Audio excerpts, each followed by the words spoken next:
결과적으로 소수의 민간 시행사가 막대한 이익을 가져가게 된 것에 대해서 유감을 표명할 수 있느냐라는 질문이 갔지만 이에 대해서 이재명 지사가 답을 하지 않았다라는 게 이재명 기자의 설명이었는데 그러면 홍준표 후보는 뭐라고 얘기했을까요? 홍준표 후보의 입장입니다. 대장동 개발 비리 사건의 본체는 이재명 시장이다. 비리 구조 설계한 사람도 이재명. 도둑의 두목이 거꾸로 떼도둑 운운하는 것은 적반하장이다. 라고 윤석열 전 검찰총장과 비슷한 이야기를 했습니다. 그러면 민주당 내부에서 이낙연 후보는 어떻게 생각하고 있을까요? 이낙연 후보의 이야기 목소리로 들어보시죠. 차차 나오게 되겠지. 어렴풋하게나마 짐작은 하고요. 저도 이런저런 얘기를 듣고 있습니다만 극도로 말을 아끼고 있습니다. 대장동 개발 비리 의혹에 대한 정부 합동 특별수사본부 설치를 촉구합니다. 종합적이고 강력한 수사가 필요합니다. 전방위로 수사를 확대해야 합니다. 이낙연 후보의 생각은 김광삼 변호사님. 네. 현재 수준의 경찰 검찰 조사는 안 된다라는 것 같아요. 민주당 이낙연 후보의 생각도. 이 사건 자체를요. 지금 일부 용산경찰서에 수사를 하고 있고, 그다음에 이제 서울지검, 서울중앙지검에서 수사하는 것은 공공수사부의 어떤 명예훼손과 관련된 대장동 개발 사건이에요. 그러니까 근본적인 수사가 되지 않고 있고, 또 용산 말고 또 경찰청에서 수사하는 것 자체도 고발 사건이단 말이에요. 그리고 또 공수처에서 수사하고 있잖아요. 그 원칙적으로 이 사건 자체는 특검으로 가는 건 맞아요. 근데 더군다나 이 자체가 그냥 단순한 사건이 아니고 자금 추적도 해야 하고요. 정치인 관련돼 있죠. 또 여러 가지 뭐 검찰총장부터 싹 관여가 되어 있기 때문에 이 사건은 대한민국 역사 이래 최대의 사건이 될 수 있어요. 그렇지만 지금은 격가지시로 수사가 되고 있기 때문에 이건 맞지 않다. 그렇지만 민주당 입장에서 특검 받기는 굉장히 어렵죠. 예. 왜냐하면 특검을 받게 되면 결국 대선에 가장 유력한 후보인 이재명 후보를 겨냥하기 때문에 대선에 엄청난 영향을 미칠 수밖에 없어요. 네. 그럼 이제 민주당의 어떤 그런 것은 저는 좀 이해를 합니다. 그러면 적어도 수사본부랄지 특임검사를 꾸려서 이 전체를 이제 총괄할 수 있는 그런 수사의 방향으로 가는 게 저는 맞다고 봐요. 아니 김광삼 변호사님, 특별검사, 특임검사 이 뭐가 다른 겁니까? 근데 특별검사는 국회에서 논의를 해서 특검법을 통과를 시켜야 하는 거예요. 예. 그렇기 때문에 국회에서 과반수에서 찬성이 필요한 거죠. 그럼 특임검사는요? 특임검사는 검찰 내에서 검찰총장의 지휘를 받지 않는 독립된 검사로 하여금 수사를 하는 거기 때문에 심상정 의원이 주장했던 게 특임검사잖아요. 그렇죠. 그러면 정치적으로 문제가 될 것 같으면 특검을 못 받겠다 하면 적어도 특임검사 아니면 경찰과 검찰의 합동수사본부 이 정도는 해야지 이 사건의 실체를 밝힐 수 있어요. 저 중재안을 지금 냈어요. 그러면 국민의힘이 지금 특검과 국정조사를 요구하기 때문에 그거는 민주당 입장에서도 좀 받기 뭐한 측면이 있다라고 하니까 특검이나 국정조사 말고 특임검사나 이낙연 후보가 밝혔던 합동수사본부 받을 의향이 있습니까? 저 이제 국민의힘 입장에서는 일단 특검을 하자는 입장입니다. 그 특검을 하자는 입장인 이유는요.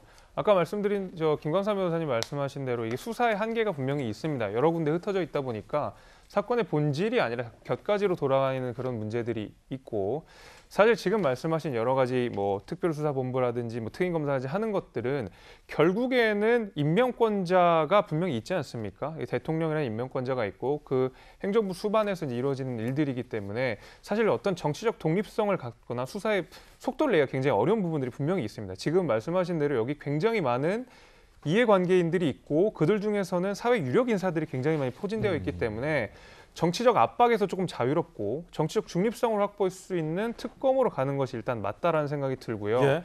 저는 일단 경찰 조사나 이게 지금 조금 못 믿어온 느낌이 드는 것이 뭐냐면요. 지금 그 화춘대유의 김만배 씨 같은 경우에 현금으로 인출한 내역들이 굉장히 많지 않습니까? 예. 몇 천만 원 단위로 굉장히 이례적인 일인데 금융정보원 FIU에서 이 정보를 알매도 불구하고 6개월 동안 방치한 사실들이 좀 있거든요. 그렇죠. 뿐만 아니라 아까 말씀하신 뭐 핵심 관계자로 불리는 남모 변호사랄지 그리고 뭐 유동규 씨 같은 경우에도 행적이 잠적하거나 아니면 미국에 가거나 아니면 뭐 소식이 어떻게 되는지 모르는 그 핵심 관계자들이 지금 다 어디 흩어져 있어서 어디 뭐 하는지를 지금 모르는 경우들이 많아요. 이렇기 때문에 우리는 특검을 통해서 조금 더 수사를 박차를 가야 된다고 생각이 되고요. 이재명 지사 스스로가 말씀하신 내용이 뭐였습니까? 수사 얼마든지 받겠다. 본인 스스로 말씀하시지 않았습니까? 그 이재명 지사 캠프에 계신 뭐 90명, 100명 정도의 의원이 있다고 하는데 국민의힘에서 동의를 해주면 얼마든지 특검 빠르게 우리가 진행할 수 있거든요. 그 특검이라고 하는 것이 그때그때 법안을 만들어야 되는 것이지만 어느 정도 틀이 있기 때문에 속도가 그렇게 오래 걸리는 것도 아니지 않습니까? 그렇기 때문에 국민의힘 입장에서는 하루라도 빨리 특검을 띄워서 이 부분을 확실하게 짚고 넘어가야 된다. 저는 그렇게 보고 있습니다. 수사 방향에 대해서 한 말씀 드리면 네. 특검을 가든 특임검사를 가든 경찰에 됐건 검찰에 됐건 해야 할 일이 있어요. 선제적으로. 어떤 거? 첫째는 화천대유 사무실을 압수수색해야 돼요. 첫 번째는 예. 그리고 화천대유 압수수색. 예, 두 번째는 천화동과 관련된 SK증권 압수수색. SK증권 압수수색. 세 번째는 성남도시개발공사 압수수색. 성남시청 압수수색. 형이 너무 압수수색을 많이 하는 거 아니에요? 아니. 이건 필수적인 거예요. 아, 왜? 아니 거기에 지금 자료가 다 있을 거 아니에요. 계약서를 비롯해서. 자. 화천대유, SK증권, 성남의 뜰 하나 더 뭐라고 하셨죠? 성남도시개발공사. 아, 도시공사. 이 네 개는 압수수색해야 된다. 이건 당연히 압수수색 지금 선제적으로 해놔야지 특임이 됐건 특검이 됐건 수사하는 데 도움이 되고 그다음에 출국 금지시켜야 할 사람이 몇 있죠. 누구요? 제일 중요한 게 김만배 씨. 예. 그다음에 그 천화동인의 주주들. 예. 그리고 성남도시개발공사 사장 직무대행을 했던 유동규 씨. 예. 원래는 남모 변호사를 미국에 가게 하면 안 돼요? 출국 금지를 먼저 시켰어야 돼요. 근데 이미 뭐 이 사건 문제 되면서 다 떠났잖아요. 그렇군요. 이게 수사의 키거든요. 근데 지금 아무것도 이루어지고 있지 않잖아요. 김광삼 변호사님의 개인적인 견해는 이미 수사의 방향이 좀 늦고 방향도 잘못됐다라는 검찰 하셨으니까 의견을 주셨고 김재섭 야당 위원도 경찰 검찰 수사 좀 이상하다. 전재수 의원님 흔한 계좌 추적도 제대로 지금 안 하고 있다는 지적이 사실은 뭐 언론의 이념 지향성을 불문하고 다 제기되고 있는 문제 제기인데 혹시 뭐 특임이나 이낙연 후보가 밝혔던 합동수사본부를 받으실 의향은 민주당이 있습니까 혹시? 뭐 제가 받겠다 해서 받는 건 아니고요. 아, 전재수가 받으면 받지. 네, 당에 이제 지도부도 있고 그렇기 때문에 아마 뭐 여러 가지 아마 고민이 있을 겁니다. 그런데 예를 들면 특검이 이제 무슨 이제 만병통치약은 아닙니다. 예를 들면 이제 국민의힘의 당 대표를 하셨던 황교안 대표님 계실 때는 특검 국정조사 요구를 18번을 했어요. 예. 그러니까 특검이 이제 만병통치약이 아니라는 말씀을 드리고 더 중요한 거는 설사 만병통치약이라 하더라도 주변 그 만병통치약이 될 수 있는 조건과 환경이라는 게 있거든요. 예를 들면 지금 9월 1일부터 정기국회가 시작이 됐습니다. 그리고 내년 3월 9일이 이제 대통령 선거거든요. 그리고 지금 양당에서 각 당의 대선 후보를 뽑기 위한 경선이 치열하게 전개가 되고 있습니다. 그런 말하자면 이게 이러한 주변 환경으로 볼 때 특검을 하게 되면 이것은 100이면 100. 이거는 말할 필요도 없이 의심의 여지 없이 이건 정쟁으로 그렇게 돼 있습니다. 예. 그럼 특임이나 합수본은요? 그러니까 제 개인적인 생각은 예. 국가수사 지금 이제 경찰, 검찰, 그다음에 공수처, 그다음에 금융정보분석원에서 자료 넘겼지 않습니까?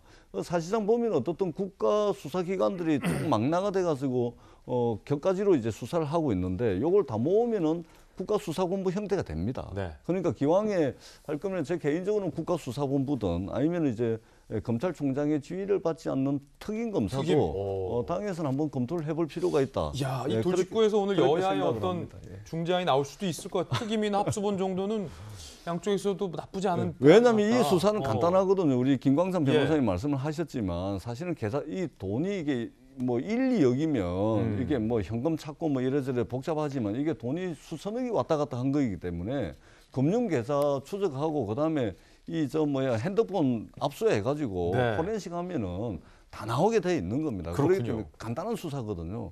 그래서 저는 어떻든 대한민국의 미래 비전을 가지고 선거가 펼쳐져야 되는데 과거의 일 때문에 과거에 묻혀가지고 대통령 선거가 굉장히 이 엉뚱한 방향으로 흘러갈 우려가 있기 때문에 대통령 선거에 영향을 미치지 않으면서도 그러나 국민적 분노가 상당하기 때문에 실체에 근접할 수 있는 그런 이제 수사는 철저하게 진행이 돼야 된다. 예. 그렇게 생각을 합니다.